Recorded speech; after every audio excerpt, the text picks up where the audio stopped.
തെരഞ്ഞെടുപ്പിന്റെ രാഷ്ട്രീയം കേരളത്തിലെ BJP ഇടം കൊടുക്കാനുള്ള CPM-ന്റെ നീക്കത്തിനെതിരെയുള്ള തെരഞ്ഞെടുപ്പാണ്. വിധിയെഴുത്തായിരിക്കണം ഈ തെരഞ്ഞെടുപ്പ് എന്നുള്ളതാണ് നമ്മൾ ആഗ്രഹിക്കുന്നത്. ഇതുവരെ CPM-ന്റെ നിലപാട് BJP-ക്കെതിരായിരുന്നെങ്കിൽ ഈ തെരഞ്ഞെടുപ്പിൽ അവർക്ക് 4 സീറ്റ് കൊടുത്ത് 40 സീറ്റ് പിന്തുണ ഇങ്ങോട്ട് കിട്ടാമോ എന്നാണ് അവർ ആലോചിക്കുന്നത്. അപ്പൊ അതിനെ എതിർക്കുക എന്നുള്ളതാണ് ഒന്നാമത്തെ രാഷ്ട്രീയം. പിന്നീട് വികസനത്തിന്റെ രാഷ്ട്രീയം. 10 കൊല്ലം കൊണ്ട് നമ്മൾ ആഗ്രഹിക്കുന്ന രീതിയിലുള്ള കാര്യങ്ങൾ നടത്താൻ കഴിഞ്ഞില്ല. കേരളത്തിൽ കഴിഞ്ഞില്ല. നമുക്ക് 5 വർഷം പഞ്ചായത്തി ഭരിച്ചപ്പോൾ നമുക്ക് ഇപ്പോഴും പറയാൻ കഴിയും വിഴിഞ്ഞം പ്രോജക്റ്റ് കൊണ്ടുവന്നു, മെട്രോ റെയിൽവേ കൊണ്ടുവന്നു, നമ്മൾ കണ്ണൂർ എയർപോർട്ട് പൂർത്തീകരിക്കാൻ കഴിഞ്ഞു. അങ്ങനെ എടുത്തു പറയാവുന്ന എത്രയോ നേട്ടങ്ങൾ. 7 മെഡിക്കൽ കോളേജ് കൊണ്ടുവരാൻ കഴിഞ്ഞു. നമ്മുടെ ജില്ലയിൽ 35 സ്കൂള് ഗ്രൂപ്പ് സ്കൂൾ ഹൈസ്കൂൾ ആക്കാൻ കഴിഞ്ഞു. അങ്ങനെ ഒരുപാട് നേട്ടങ്ങൾ പറയാൻ കഴിയും. എല്ലാ നിയോജകമണ്ഡലങ്ങളും കോളേജ് കൊണ്ടുവരാൻ കഴിഞ്ഞു. ഇതൊക്കെ നമ്മുടെ കാലത്ത് ഉണ്ടായ കാര്യങ്ങളാണ്. ഈ 10 കൊല്ലം കൊണ്ട് എത്ര കോളേജ് കൊണ്ടുവന്നു ചോദിച്ചാൽ ഒന്നും കൊണ്ടുവന്നിട്ടില്ല. എത്ര സ്കൂൾ ഹൈസ്കൂൾ ആക്കി ചോദിച്ചാൽ ഒറ്റൊന്നും പോലും ഇല്ല. എത്ര മെഡിക്കൽ കോളേജ് കൊണ്ടുവന്ന് ചോദിച്ചാൽ ഒറ്റൊന്നും മെഡിക്കൽ കോളേജ് ആക്കിയിട്ടില്ല. പിന്നെ എന്ത് മെഡിക്കൽ കോളേജ് ചെയ്തു വെച്ചാൽ ഉള്ള മെഡിക്കൽ കോളേജ് ഒന്നിനും കൊള്ളാത്ത മെഡിക്കൽ കോളേജ് ആക്കി മാറ്റി. അങ്ങനെ പറഞ്ഞു കഴിഞ്ഞാൽ എല്ലാ വകുപ്പിലും ഒരു നേട്ടവും എടുത്ത് പറയാൻ കഴിയില്ല. UDF-ന് ഗവൺമെന്റിന്റെ കാലത്തേക്കാൾ നേട്ടം പറയാൻ കഴിയുന്നത് ഒരൊറ്റ വകുപ്പിൽ മാത്രമാണ്. ഏതാണ്ട് 30 ബാറ് മാത്രമുള്ളിടത്ത് 859 ബാറ് കൊടുക്കുന്ന സാഹചര്യത്തിലേക്ക് എക്സൈസ് വകുപ്പ് വളർന്നു. ആ ഒരു നേട്ടം ഈ ഗവൺമെന്റിന്റെ നേട്ടമാണ്.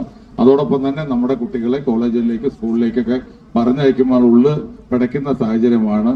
മാഫിയക്കെതിരെ ലഹരി മാഫിയയുടെ സെക്കൻഡ് ക്യാപിറ്റലായി കേരളം മാറിയിരിക്കുകയാണ്. പഞ്ചാബ് കഴിഞ്ഞാൽ നമ്മളാണ് ഏറ്റവും കൂടുതൽ ലഹരി ഇവിടെ വരുന്നത്. ലഹരിക്കെതിരെ പോരാട്ടത്തിൽ നമ്മളൊക്കെ പിന്തുണ കൊടുത്തു നിയമസഭയിൽ. പക്ഷെ എന്താ സ്ഥിതി? ഇന്നലെ 8 പേരെ പിടിച്ചു എന്നിട്ട് അറസ്റ്റ് ചെയ്തു എന്ന് പറഞ്ഞിട്ട് വലിയ വാർത്ത. വക്കീലന്മാര്, ഡോക്ടർമാര്, അങ്ങനെ 8 പേരെ ഒരു റൂമിൽ വെച്ച് പിടിച്ചു എന്നുള്ള.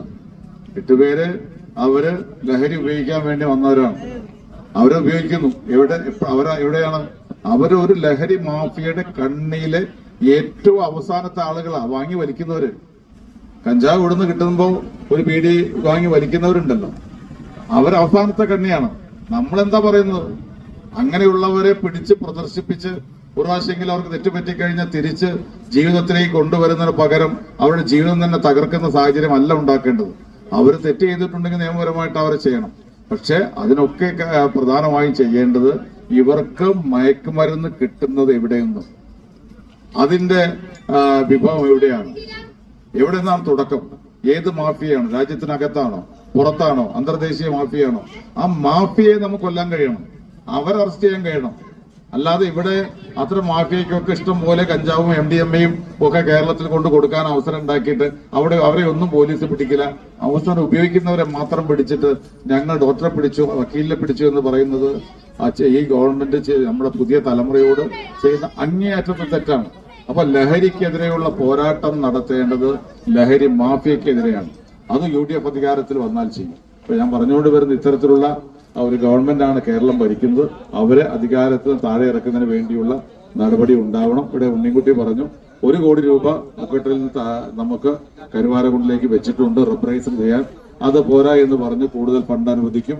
അതുപോലെ ഇവിടെ നിന്ന് മുക്കട്ടയിൽ നിന്ന് നമ്മൾ കൽക്കുണ്ടിലേക്ക് ഇപ്പൊ ഏതാണ്ട് 40-45 ലക്ഷം രൂപ 47 ലക്ഷം രൂപ നമ്മൾ അനുവദിച്ചിട്ടുണ്ട്. അതിന്റെ പ്രവൃത്തി ടെൻഡർ ചെയ്തു തുടങ്ങി വെച്ചിട്ടുണ്ട്. എന്റെ മനസ്സിനകത്തുള്ളത് ഇവിടെ നിന്ന് തരിശിൽ നിന്ന് കരുവാരക്കുണ്ട് വരെയും കരുവാരക്കുണ്ട് നമ്മുടെ കൽക്കുണ്ട് വരെയും പൂർണ്ണമായ റബ്ബറൈസർ ചെയ്യുക എന്നുള്ളതാണ്. യാതൊരു സംശയം വേണ്ട. ഇത് പൂർത്തീകരിക്കുവാൻ തന്നെ ഇവിടെ നിന്ന് കൽക്കുണ്ടിലേക്കുള്ള റോഡും നമ്മൾ റബ്ബറൈസർ ചെയ്യും.